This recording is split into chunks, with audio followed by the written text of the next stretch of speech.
Morning tiffin కోసమని సుజీ రవ్వ ఉప్మా పల్లీల చట్నీ చేశానండి. ఎండుమిర్చితోని చాలా టేస్ట్ ఉంటుంది. ఉప్మాలకి ఈ పచ్చడి చాలా టేస్ట్ ఉంటుంది.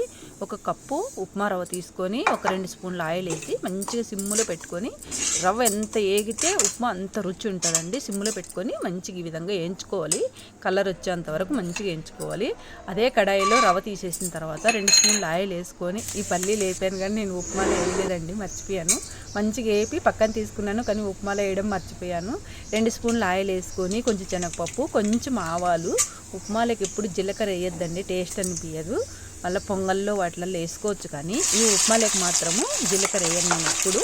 కొంచెం శనగపప్పు, కొంచెం ఆవాలు, పెద్ద సైజు ఉల్లిగడ్డ ఒకటి, 2 పచ్చిమిరపకాయలు, కొంచెం కరివేపాకు, ఇవన్నీ కొంచెం సిమ్లో బాగా వేగిన తర్వాత మనం ఏ కప్పుతో అయితే రవ్వ తీసుకున్నానో నేను అదే కప్పుతో పొడి పొడిగా కావాలంటే 2 కప్పుల మీద కొన్ని వేసుకోవాలండి. లేదు మనం కొంచెం మెత్తగా లూజుగా కావాలి, మంచిగా మెత్తగా ఉండాలి అని అనుకుంటే 2.5 కప్పు, పావుతకు 3 కప్పుల దాకా వాటర్ వేసుకొని, రాక్ సాల్ట్ కొంచెం వేసుకొని, ఉప్పు కూడా కొంచెం వేసుకొని బాగా మరగాలి.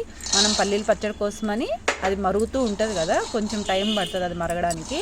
అంతలోపు మనం పల్లీలు వేయించుకున్నాము. పల్లీలు ఒక చిన్న కప్పు పల్లీలు తీసుకొని ఎండుమిర్చితో చేస్తున్నాను నేను. ఊకే పచ్చిమిర్చి తిన్నా ఇప్పుడు వచ్చేది సమ్మర్ కదండి, కడుపులో మంట గట్లా వస్తుంది. ఎండుమిర్చితో కూడా పచ్చడి చాలా టేస్ట్ ఉంటుంది. పచ్చి ఉల్లిగడ్డ వేసి, ఎండుమిర్చి వేసి, కొంచెం చింతపండు ఎక్కువ వేసి ఒక్కరో పచ్చడి చేసి చూడండి. రైస్ లేకైనా, రాగి సంగటి లేకైనా, అన్నం లేకైనా, దేంట్లోకైనా టేస్ట్ ఉంటుంది. ఉప్మా లేకైనా దేంట్లోకైనా బాగుంటుంది. ఈలోపు పల్లీలన్నీ వేపుకొని పక్కన పెట్టినాం కదా, అవి చల్లగా అయ్యేవరకు ఇక్కడ మనం ఎసరు మరిగింది కదా, రవ్వ వేసి సిమ్లో పెట్టుకొని పైనుంచి ఒక స్పూన్ నెయ్యి వేసుకొని, నెయ్యి వేసింది నేను చూపించలేదండి, పైనుంచి ఒక స్పూన్ నెయ్యి వేసుకొని అలా మూత పెట్టేసి పక్కన పెట్టేయండి. ఇప్పుడు మిక్సీ జార్లోకి పల్లీలు, ఎండుమిర్చి వేపుకునేటివన్నీ వేసుకొని, కొంచెం సాల్ట్ వేసుకొని, కొంచెం చింతపండు పక్కన నానబెట్టి పెట్టుకున్నాను నేను. నిమ్మకాయ సైజు అంత చింతపండు కూడా వేసి, కొంచెం వాటర్ వేసి, కొంచెం మెత్తగా అయిపోయిన తర్వాత పెద్ద సైజు ఉల్లిగడ్డ ఒకటి కచ్చపచ్చగా, మెత్తగా చేయొద్దండి. మిక్సీ అట్టా ఇట్లా మామూలుగా అట్లా సోర్స్ లాగా 2 సార్లు అట్లా అంటే అయిపోతుంది, ముక్కల ముక్కల కింద నలిగిపోతుంది.